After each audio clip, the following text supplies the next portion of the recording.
Didi please please, എന്റെ വയറ്റിൽ നിങ്ങളുടെ ഹസ്ബൻഡിന്റെ കുഞ്ഞുണ്ട്, എന്നെ അടിക്കരുത് പ്ലീസ് ദീദി. ഗായത്രി, ഒന്നും സംഭവിക്കില്ല. മോളെ എന്തിനാ നീ നിലത്തിരിക്കുന്നത്? വിഷമിക്കണ്ട. ഒന്നും പറ്റില്ല മോളെ. എന്തിനാ ഗായത്രിയെ മോളെ എന്ന് വിളിക്കുന്നത്? രുദ്ര, രുദ്ര, ഞാനല്ലേ നിന്റെ ഭാര്യ. എന്നെ അമ്മ എന്തിനാ ഗായത്രിയെ മോളെ എന്ന് വിളിക്കുന്നത്? എന്താ ഇവിടെ നടക്കുന്നത്? Please tell me. എന്തിനാ അവനോട് ചോദിക്കുന്നത്? ഞാൻ തന്നെ പറയാം. നീ ആണ് നമ്മുടെ വംശം തുടരാൻ കഴിയാത്തൊരു സ്ത്രീ. അവൾ എന്ത് തരത്തിലുള്ള മരുമകളാണ്? ഒരവകാശിയെ ആര് തരുന്നോ അവളാണ് എന്റെ മരുമകൾ. രുദ്ര, ഗായത്രിയുടെ വയറ്റിൽ വളരുന്ന കുഞ്ഞ് അത് നിന്റെതാണോ? അതെ, ഇനി മുതൽ ഗായത്രി എന്നോടൊപ്പം തന്നെയായിരിക്കും. എനിക്ക് നിന്റെ ഡിവോഴ്സ് വേണം. രുദ്രയുടെ മറുപടി കേട്ടപ്പോൾ അന്തരയുടെ ഉള്ളം തകർന്നുപോയി. അവൾക്ക് അമ്മയാകാൻ കഴിയില്ല എന്നൊരു കാരണത്താൽ മാത്രം സ്വന്തം സഹോദരി തന്നെ തന്റെ കോ വൈഫായി മാറി. സ്വന്തം ഭർത്താവ് തന്നെ അവളെ ജീവിതത്തിൽ നിന്ന് പുറത്താക്കാൻ തയ്യാറായി. നീയൊരു നാണമില്ലാത്ത സ്ത്രീയാ. നിനക്ക് ലജ്ജയില്ലേ? സ്വന്തം സഹോദരിയുടെ വീട് തകർക്കാൻ പോലും മടിയില്ലല്ലോ നിനക്ക്. ഷെയിംലെസ്. ഞാനും അങ്കിളും ചേർന്ന് നിന്നെ വളർത്തിയതും നിന്റെ ഭാവി നല്ലതാകാൻ എബ്രോഡ് അയച്ച് പഠിപ്പിച്ചതും എല്ലാം നീ മറന്നോ? നിന്റെ ഫ്യൂച്ചർ നന്നാക്കാൻ വേണ്ടിയായിരുന്നു അതെല്ലാം. അതിനുവേണ്ടി ഞാൻ എന്റെ യൗവനം പോലും വേണ്ടെന്ന് വെച്ചു. ഇപ്പോ നിന്റെ യൗവനം കാണിച്ച് എന്റെ വീട് തകർക്കാനാണോ നീ ശ്രമിക്കുന്നത്? എനിക്ക് വേണ്ടി ഒന്നും ചെയ്യണ്ട. ഇതൊക്കെ ചെയ്യാൻ ഞാൻ നിന്നോട് പറഞ്ഞതാണോ? നീ വലിയ ത്യാഗി ചമയുന്നു. എന്റെ പാരന്റ്സ് ചെയ്തത് അവരുടെ ഡ്യൂട്ടിയാണ്. എന്റെ തല പൊട്ടുന്നത് പോലെ വേദനിക്കുന്നു. നിന്റെ ഈ മെലോഡ്രാമ ഒന്ന് നിർത്താമോ? ഡ്രാമ മതി, കുറെ നേരമായി. ഇനി ഗായത്രിക്ക് നിന്നെ കൊണ്ട് വല്ല സ്ട്രെസ്സും വന്നാ എന്റെ തനി സ്വഭാവം നീ അറിയും. ഡിവോഴ്സ് പേപ്പേഴ്സ് ഫയൽ ചെയ്യുന്നത് വരെ നിന്റെ സാധനങ്ങൾ എടുത്ത് സെർവന്റ് റൂമിലേക്ക് മാറി താമസിക്കുക. ഗായത്രിയെ നീ തന്നെ നോക്കിക്കോണം, മനസ്സിലായോ? അല്ലേ അമ്മേ? അതെ മോനെ, ശരിയാണ്. നമ്മുടെ വംശം മുന്നോട്ട് കൊണ്ടുപോകുന്ന മരുമോളെ നോക്കുന്നതിൽ ഒരു കുറവും വരരുത് എന്നുകൂടി അവളോട് പറഞ്ഞേക്ക്. അല്ലെങ്കിൽ ഞാൻ അവളെ വിട്ടേക്കില്ല. ഒരു സ്ത്രീയായിട്ട് മറ്റൊരു സ്ത്രീയോട് എങ്ങനെ ഇങ്ങനെ മോശമായിട്ട് സംസാരിക്കാൻ കഴിയുന്നു? എനിക്ക് അമ്മയാവാൻ ബുദ്ധിമുട്ടുണ്ടെങ്കിൽ IVF സഹായം എടുത്താൽ മതിയായിരുന്നില്ലേ? അതിനായി എന്റെ കുടുംബം തകർക്കേണ്ട കാര്യമില്ലായിരുന്നു. അമ്മ, ഞാനിപ്പോൾ ഗായത്രിക്കായി അതേ പ്രാർത്ഥന തന്നെ ചെയ്യും. വംശത്തിന് അവകാശി വേണമെന്ന് അവൾ സ്വപ്നം കാണുന്നുണ്ടല്ലോ. ആ സ്വപ്നം ഒരിക്കലും നിറവേറാതിരിക്കട്ടെ. മതി, ഇനി ഒരു അക്ഷരം മിണ്ടി പോകരുത്. ഇപ്പൊ തന്നെ നിന്റെ സാധനങ്ങൾ എടുത്ത് സെർവന്റ് റൂമിലേക്ക് മാറിപ്പോ, മനസ്സിലായോ? രുദ്ര, രുദ്ര, ഞാൻ നിന്റെ ഭാര്യയാണ്. ഡിവോഴ്സ് പേപ്പറിൽ സൈൻ ചെയ്യുന്നത് വരെ മാത്രം. വരൂ, ഇവിടുന്ന് പോവാം. ഇങ്ങനെ പറഞ്ഞ രുദ്ര അന്തരയെ അവഗണിച്ചുകൊണ്ട് തന്റെ മുറിയിലേക്ക് പോയി. കുഞ്ഞു പ്രായം മുതൽ തന്നെ അന്തര വളരെ ശാന്ത സ്വഭാവക്കാരിയായിരുന്നു. അവളുടെ അമ്മ വളരെ നേരത്തെ മരിച്ചുപോയിരുന്നു. പക്ഷെ അവളുടെ അങ്കിൾ ഒരിക്കലും അവൾക്ക് അമ്മയുടെ അഭാവം തോന്നാൻ ഇടയാക്കിയില്ല. വീട്ടിലെ ഒരു ചെറിയ മുറിയിൽ കനത്ത ദാരിദ്ര്യത്തിലാണ് അവൾ തന്റെ ബാല്യം ചിലവഴിച്ചത്. അങ്കിളിന്റെ മകൾ ഗായത്രിയുടെ പഠനം ബാധിക്കാതിരിക്കാനായി അന്തര തന്റെ സ്വന്തം പഠനം പോലും നിർത്തി. എന്നാൽ ഗായത്രി എല്ലായ്പ്പോഴും അവളെ പരിഹസിക്കുകയും അവമതിക്കുകയും ചെയ്യുമായിരുന്നു. ഇപ്പോൾ അന്തരയുടെ ജീവിതത്തിൽ ദിവസേന വിഷം കലർത്താൻ ഗായത്രി വിവാഹം പോലും കഴിക്കാതെ തന്നെ അവളുടെ ഭർത്താവിന്റെ വീട്ടിൽ താമസിക്കാൻ തുടങ്ങി. ഇനി അന്തരയുടെ ഓരോ രാവിലെയും അപമാനങ്ങളോടെയാണ് തുടങ്ങുന്നത്. രുദ്ര ബേബി, രുദ്ര ബേബി, എന്റെ തൊണ്ട വളരെ ഉണങ്ങിയിരിക്കുന്നു. അന്തര, പോയി ഗായത്രിക്കുള്ള ജ്യൂസ് കൊണ്ടുവാ. ഗായത്രിയുടെ മുഖം കീറി തള്ളണമെന്ന തോന്നൽ അന്തരയ്ക്കുണ്ടായി. പക്ഷെ ഗായത്രിയുടെ പ്രഗ്നൻസിയും രുദ്രയുടെ കോപവും ഓർത്തപ്പോൾ അവൾ ജ്യൂസ് എടുക്കാൻ ശാന്തമായി കിച്ചണിലേക്ക് പോയി.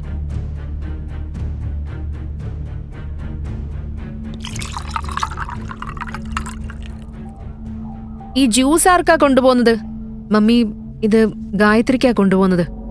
അതവിടെ വെക്ക്, നിന്നെ വിശ്വസിക്കാൻ പറ്റില്ല. നീ ജ്യൂസിലേക്ക് വിഷം കലർത്തിയിട്ടുണ്ടോന്ന് ആര് കണ്ടു? എന്റെ പേരക്കുട്ടി ജനിക്കുന്നതിന് മുൻപ് തന്നെ മരിച്ച ദിനു, ഈ ജ്യൂസ് ഗായത്രിക്ക് കൊടുക്ക്. മമ്മി, ഞാൻ എത്ര ശ്രമിച്ചിട്ടും രുദ്രയുടെ മനസ്സ് നേടാൻ എനിക്ക് കഴിഞ്ഞില്ല. അവൻ ഒരിക്കലും എന്റെ അടുത്ത് പോലും വരുന്നില്ല. അതിൽ എനിക്ക് എന്ത് ചെയ്യാൻ പറ്റും? അയ്യോ, നിന്നെപ്പോലെ അക്ഷരാഭ്യാസം ഇല്ലാത്ത പെണ്ണിന്റെ അടുത്തേക്ക് എന്റെ നായ പോലും വരില്ല. സൗന്ദര്യം എന്താണെന്ന് പോലും നിനക്കറിയില്ല. അതിനൊക്കെ നിന്റെ ചെറിയ സഹോദരിയെ കണ്ട് പഠിക്കണം. എന്റെ അമ്മായിയപ്പൻ എന്ത് കണ്ടിട്ടാണാവോ എന്റെ മകനെ കൊണ്ട് നിന്നെ വിവാഹം കഴിപ്പിച്ചത്. പാവം എന്റെ രുദ്രയുടെ ജീവിതം നശിപ്പിച്ചു. ഗ്രാമത്തിൽ നിന്നൊരു പെണ്ണിനെ കൊണ്ടുവന്ന് ഇത്ര വലിയ വീട്ടിലിരുത്തി. കുറച്ചു ദിവസങ്ങൾ കൂടി, പിന്നെ രുദ്ര നിന്നെ ഡിവോഴ്സ് ചെയ്ത് ഗായത്രി മോളെ വിവാഹം കഴിക്കും. എന്ത് കാണാനാ ഇവിടെ നിൽക്കുന്നത്? ആ ഫിനായിലെടുത്ത വീട് മുഴുവൻ ക്ലീൻ ചെയ്.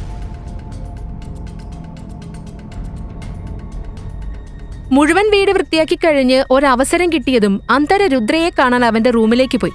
പക്ഷേ രുദ്ര ഗായത്രിയുടെ കൈ ചുംബിക്കുന്നത് കണ്ടപ്പോൾ അവളുടെ കണ്ണുകളിൽ കണ്ണീർ നിറഞ്ഞു. എങ്കിലും ധൈര്യം കൂട്ടി അന്തര രുദ്രയോട് പറഞ്ഞു, രുദ്ര, നമ്മൾ തമ്മിലുള്ള ആ രഹസ്യം നിനക്ക് നന്നായി അറിയാം. അതിനുശേഷവും നീ ഗായത്രിയെ വിവാഹം കഴിക്കാൻ പോവുകയാണോ? നിന്റെ ചതികളിൽ നീ വിജയിക്കുമെന്ന് കരുതുന്നുണ്ടെങ്കിൽ അതൊരിക്കലും നടക്കില്ല. നിന്റെ ഉദ്ദേശം ഞാൻ ഒരിക്കലും വിജയിപ്പിക്കില്ല. എന്റെ ഉദ്ദേശം എന്താണ് രുദ്ര? നിന്റെ മുത്തശ്ശൻ ആ കണ്ടീഷൻ വെച്ചില്ലെങ്കിൽ ഞാൻ ഒരിക്കലും നിന്നെ വിവാഹം കഴിക്കില്ലായിരുന്നു. എല്ലാം എനിക്ക് മനസ്സിലാകും അന്തര. നിങ്ങളെപ്പോലെയുള്ള ചേരിയിൽ വളർന്ന പെണ്ണുങ്ങളുടെ കപട സ്വഭാവം എനിക്ക് നന്നായി അറിയാം. ഇത് പറഞ്ഞ് രുദ്ര മുറിയിൽ നിന്ന് പുറത്തേക്ക് പോയി. അന്തര ഉറങ്ങിക്കിടന്നിരുന്ന അതേ കിടക്കയിൽ ഇന്ന് അവളുടെ സ്വന്തം സഹോദരി കിടക്കുന്നു. അപ്പോഴേക്കും അവൾ കിടക്കയിൽ നിന്ന് എഴുന്നേറ്റു. അന്തര ഒരിക്കലും സ്വപ്നത്തിൽ പോലും ചിന്തിക്കാത്ത ഒരു കാര്യം ചെയ്തു. ഇപ്പോൾ യഥാർത്ഥ ഡ്രാമ തുടങ്ങി.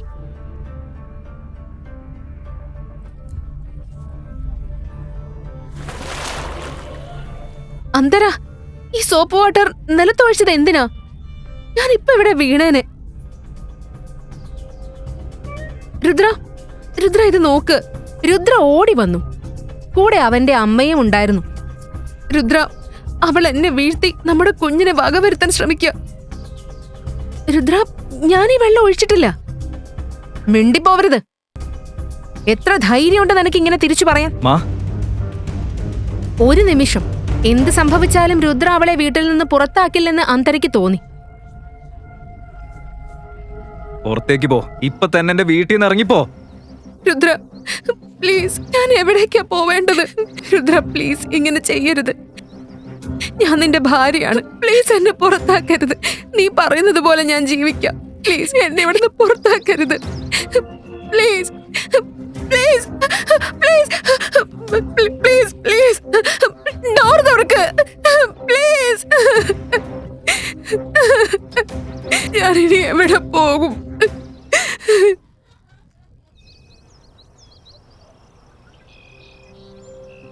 അങ്ങനെ അന്തരയെ ആ വീട്ടിൽ നിന്ന് സ്ഥിരമായി പുറത്താക്കാനുള്ള ഗായത്രിയുടെ പ്ലാൻ വിജയിച്ചു.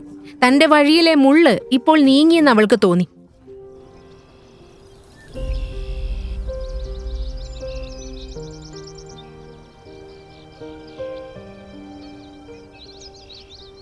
കുറച്ചു നിമിഷങ്ങൾക്ക് ശേഷം ഒരു കാറിന്റെ ഹോൺ ശബ്ദം അവരുടെയെല്ലാം ശ്രദ്ധ പിടിച്ചു.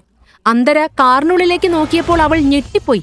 അവൾക്ക് എന്തെങ്കിലും മനസ്സിലാകുന്നതിന് മുൻപ് ഒരാൾ അവളെ കാറിനുള്ളിലേക്ക് വലിച്ചു കയറ്റി. ആ എക്സ്പെൻസീവ് കാർ വേഗത്തിൽ പുറപ്പെട്ടു. കാറിന്റെ ഡോർ തുറന്നടയ്ക്കുന്ന ആ ചെറിയ നിമിഷത്തിൽ രുദ്രയും മധുവും അകത്തിരിക്കുന്ന ആ വ്യക്തിയെ കണ്ടു. അവരുടെ കാലിനടിയിൽ നിന്ന് നിലം തെന്നിപ്പോയ പോലെയായി. അന്തരയെ കൊണ്ടുപോയത് ആരാണ്? അതൊരു രക്ഷകനായിരുന്നോ? അല്ലെങ്കിൽ മറ്റൊരു കുതന്ത്രത്തിന്റെ ഇരയായി അന്തര മാറാനിരിക്കുകയാണോ? അന്തരയ്ക്ക് ഒരിക്കലെങ്കിലും ഗായത്രിക്ക് തക്ക മറുപടി കൊടുക്കാനാകുമോ? അന്തരയും രുദ്രയും തമ്മിലുള്ള രഹസ്യം എന്താണ്? അല്ലെങ്കിൽ വീണ്ടും ദുഷ്ടത നന്മയെ ജയിക്കുമോ? കാറിനുള്ളിലെ ആ വ്യക്തിയെ കണ്ടപ്പോൾ അന്തര നിയന്ത്രണം വിട്ട് കരയാൻ തുടങ്ങി. ആ വ്യക്തി മറ്റാരുമല്ല, അവളുടെ ബെസ്റ്റ് ഫ്രണ്ട് തൻവിയായിരുന്നു. തൻവി അന്തരയെ ചേർത്ത് പിടിച്ചു.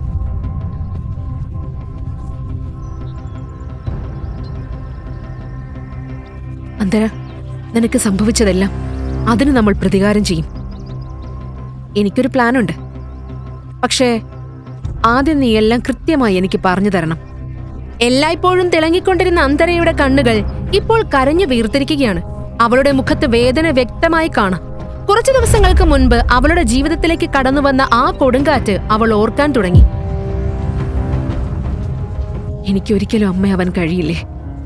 എന്നാൽ എന്റെ വിവാഹം നടന്നത് ഞാൻ അവനൊരു കുഞ്ഞു കൊടുക്കണമെന്ന ആ ഒരു കണ്ടീഷനിലല്ലേ? റിപ്പോർട്ട് അന്തരയുടെ കയ്യിൽ നിന്ന് തെന്നി വീണു. ഒരു നിമിഷത്തിനുള്ളിൽ അവളുടെ ജീവിതത്തിലെ എല്ലാ സന്തോഷങ്ങളും ദുഃഖമായി മാറി.